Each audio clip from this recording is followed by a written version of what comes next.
Viaceré európske zdroje uvádzajú, že už v roku 2030 by mohla byť Európa pripravená na veľkú vojnu s Ruskom. Znepokojuje vás v tomto kontexte obnovenie rôznych foriem vojenskej služby vo viacerých štátoch Európskej 27 a vôbec príprava na vojnu? A akože, kto tak asi pôjde bojovať v tej Európe, mi povedzte. Tu v Bratislave chcete vyhlásiť mobilizáciu v tej kaverni, že poďme sa byť s Rusmi? To sú... Znepokojuje vás? Pán redaktor, mňa znepokojuje niečo iné, ako to zbytočne plašíme ľudí. Tak. Aj slovenský rozhlas to robil od začiatku vzniku tohto vojnového konfliktu, keď ste pravidelne od rána do večera dávali správy. Rusko všetko prehráva.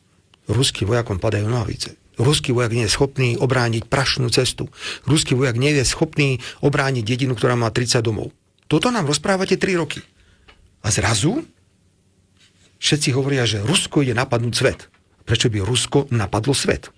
Ale predstava, že v roku 2030, čo je za 3 roky, alebo za 4, bude Európa pripravená na vojnu s Ruskom, ja neviem, kde žijeme. Ja tomu nerozumiem. Buď teda sme naivní a nikto tých Rusov nepozná, nikto s nimi nehovorí. Nemôže, pán redaktor, prepáčte, nemôže sa mi stať, že ja prídem na Európsku radu, kde sa všetci na mňa vrhnú. A čo si tam v tej Moskve robila, na čo si tam išiel a tak. A potom dojdú za mnou na chode, poďme porozprávať, čo všetko Putin porozprával. To tak nemôže fungovať.